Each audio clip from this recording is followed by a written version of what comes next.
For everyone who solves crime from their couch, knows more about forensics than their own job, and has trust issues with small-town sheriffs, Amazon Music's millions of podcast episodes are calling. Just download the Amazon Music app and start listening to your favorite true crime podcasts ad-free. Included with Prime. Hello, it's your friendly neighborhood host, JT Wheatley, back for another episode of History Comics Podcast, this time with the life of Jim Valentino. Of the 7 Image founders, Jim Valentino was unique in several ways. He wasn't a superstar, though his run on Marvel's Guardians of the Galaxy was quite successful, and was considerably older, being married with 5 kids by the time he decided to start with Image. However, his contributions to Image cannot be denied, and while he would be the lowest seller of the group, relatively speaking, his previous experience as an independent publisher laid the groundwork for what Image would ultimately become. Jim Valentino was born on October 28, 1952 in the Bronx, New York, before his family moved to California when he was 7. He had 2 sisters and a younger brother, being the second oldest of 4 with just one older sister. Valentino enjoyed comics from a young age, though he admits to briefly falling out during high school. However, he returned when he discovered the underground comics market, which he called his second epiphany in what comic books could do. It was at this point that Valentino became a snob about comics for a few years, rejecting mainstream superhero books, but after a few years he got over that as well. Jim Valentino went to college but dropped out after 5 weeks. He joked that his major was co-ed parties and drinking, which he excelled at but sucked at everything else. Instead, Valentino chose to focus on his art and eventual dream of becoming a comic book artist. As Jim Valentino started to develop his art, his main influences were Jack Kirby, Steve Ditko, Kurt Swan, Robert Crumb, and Von Boyd. He taught himself through trial and error while working numerous 9-to-5 jobs, sweeping floors to driving forklifts. Thankfully, his wife, Diane, was very understanding of his dream to become a comic book artist and supported him the whole way. In the 1970s, Jim Valentino moved to San Diego, where he got involved in the comic self-publishing scene, mixing with such figures as Scott Shaw, John Pound, Jim Cornelius, Rick Gary, and Joel Milkey. The last 2 were doing what Valentino called wonderful Xerox books, called small press books today, but then called mini-comics. Soon, at the urging of 2 other friends, Jack Dickens and Kane Kruger, he decided to try his hand at it. Jim Valentino originally published Normal Man as Valentino, which he did himself, with the comic first appearing as a backup story in Cerebus number 56 on November of 1983. The story would appear again in Cerebus number 57 before getting its own full-color 12-issue limited series at Aardvark Vanheim Publishing. The story of Normal Man is a spoof of Superman's origin, in which a junior CPA on the planet Arnold believed it was about to explode, so he constructs a rocket to send his infant son into space for safety, only to learn afterwards that the planet wouldn't explode, leading to his wife murdering him. As for the infant, he lands on Lorvam, Marvel spelled backwards, which is a planet populated entirely by super beings. Because he has no powers, he is dubbed Normal Man, Norm for short, by the locals.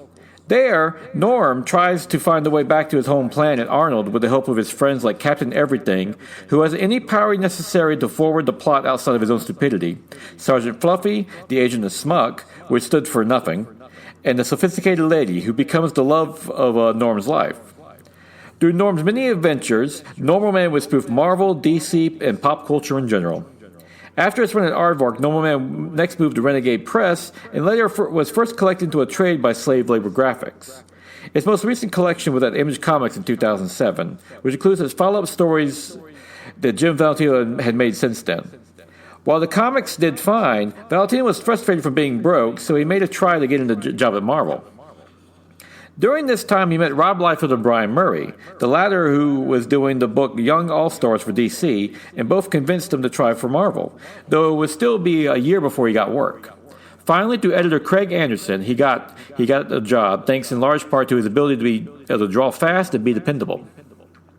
After doing a series of fill-in issues with What If, Jim Valentino decided to make a proposal for Guardians of the Galaxy. He and Rob Liefeld learned that Tom DeFalco and Mark Greenwald were going to be at WonderCon in 1989, so they went up with multiple proposals. One was Young Avengers, which predated the actual Young Avengers that would appear decades later, while another was about the Marvel Universe 1,000 years in the future. This came about when reading the Handbook of the Marvel Universe, where Jim Valentino first learned of the Guardians of the Galaxy.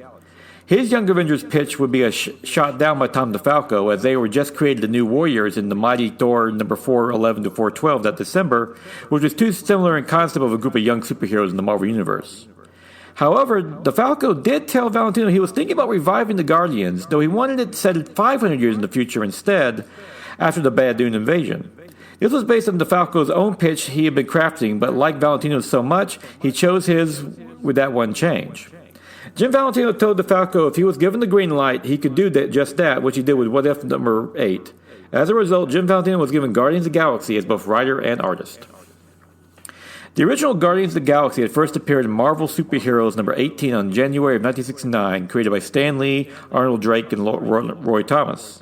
This team and the one Valentino created was a far cry from the current comic and movie versions, with the only familiar character being Yondu, as the Guardians of the Galaxy Volume 2 in 2017 demonstrated. He was a member of the original team presented at the end of the film.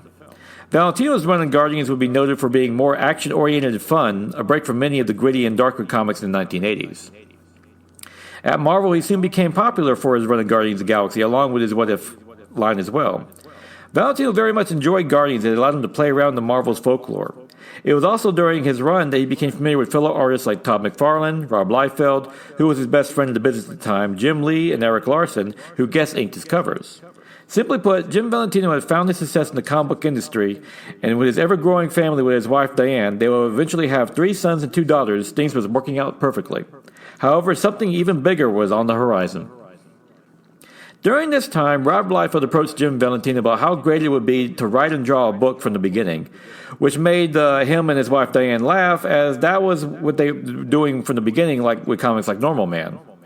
However, this was the first inklings Valentino saw of the beginnings of Image, which he would soon be a founder in.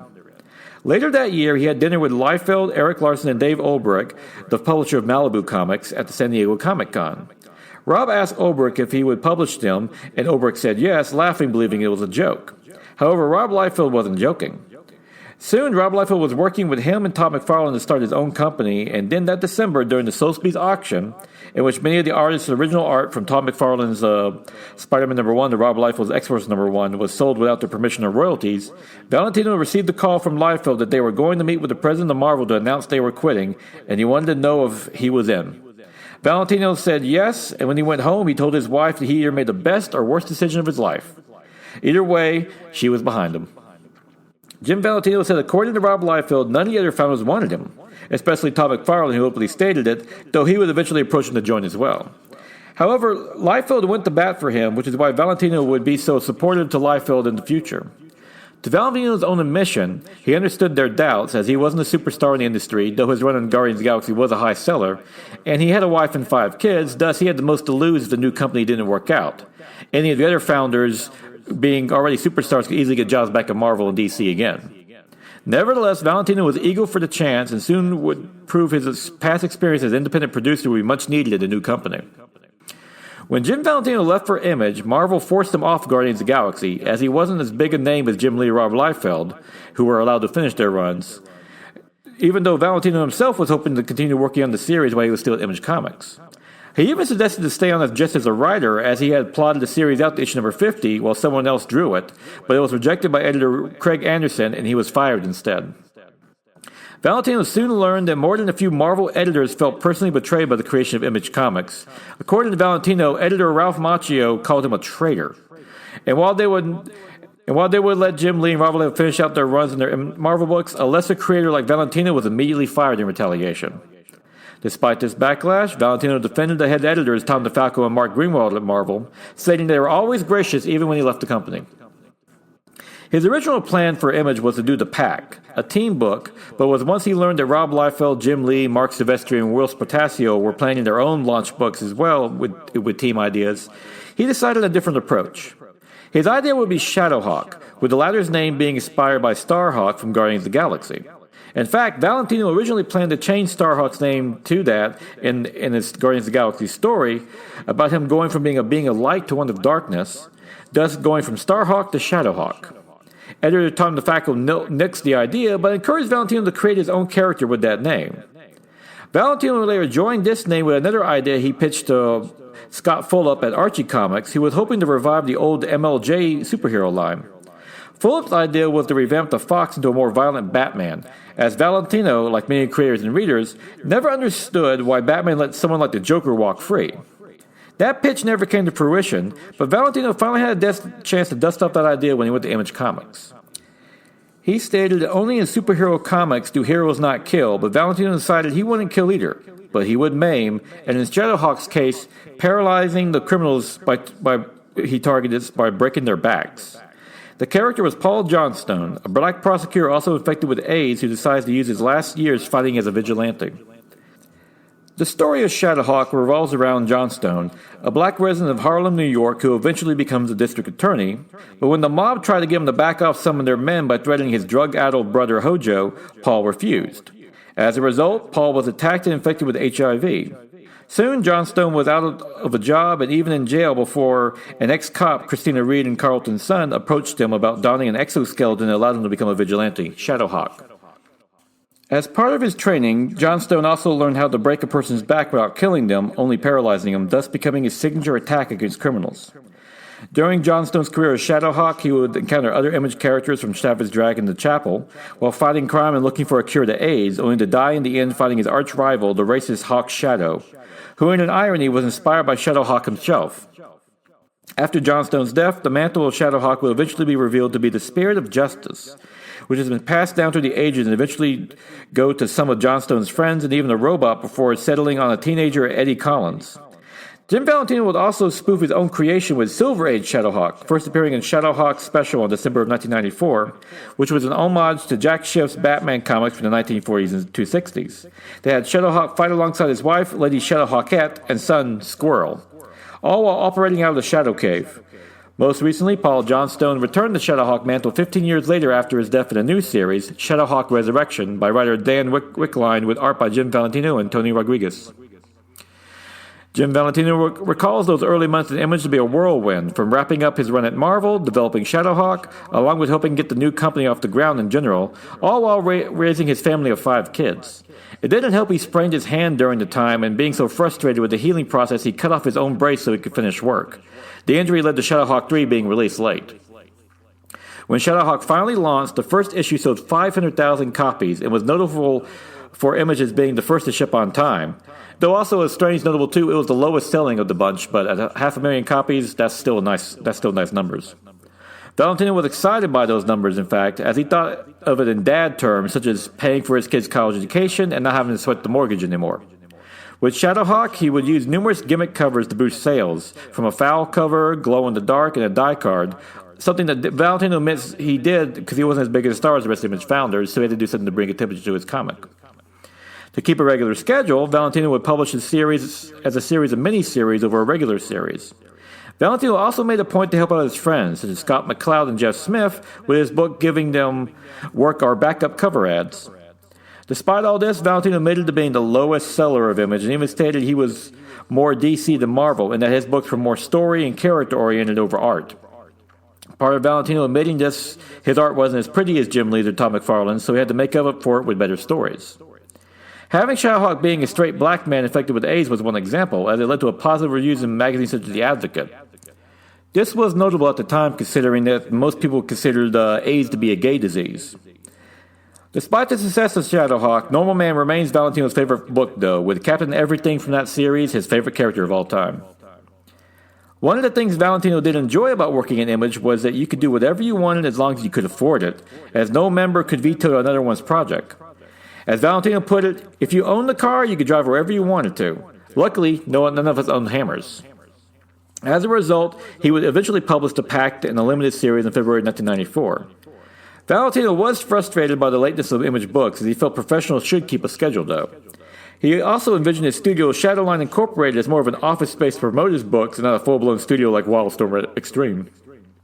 He did try to merchandise Shadowhawk, able to at least get trading cards and a mouse pad produced, along with 2 action figures being produced by McFarlane Toys.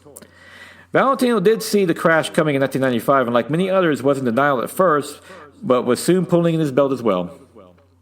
Jim Valentino did help with Heroes Reborn, writing The Avengers for his friend Rob Liefeld.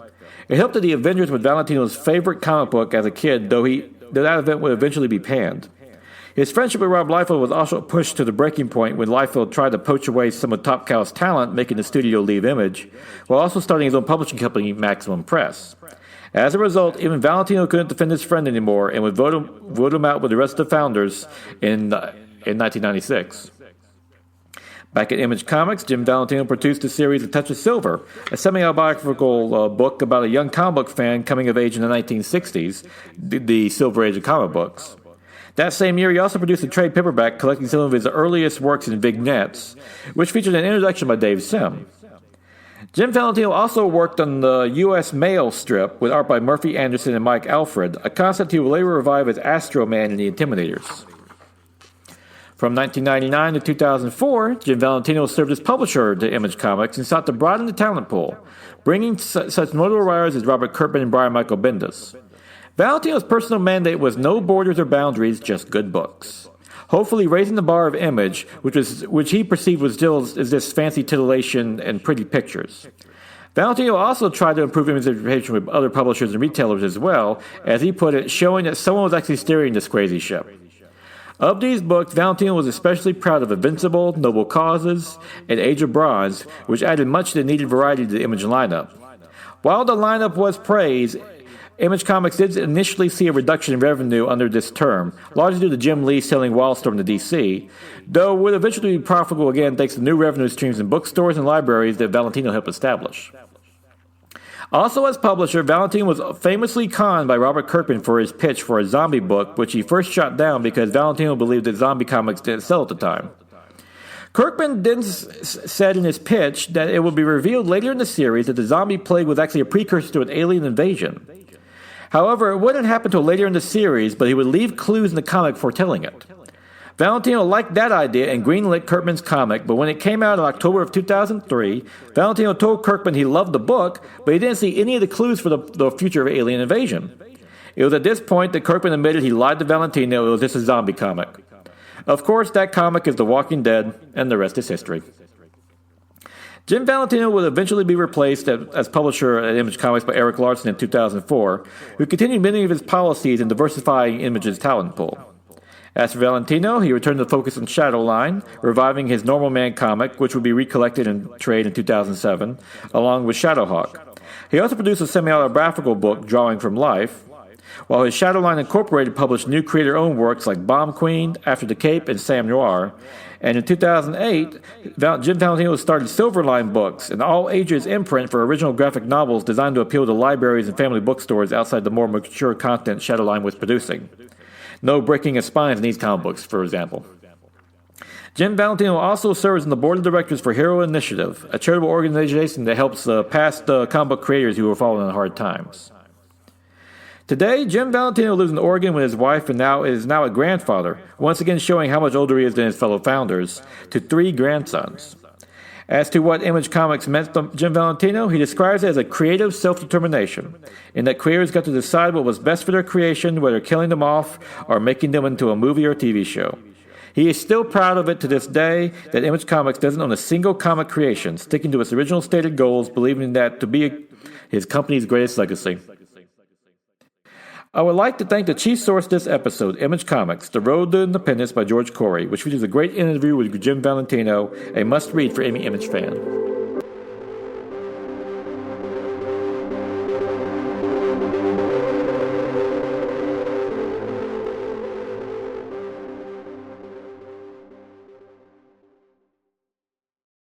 And now is November 27th, 2025, time for the favorite comic of the week.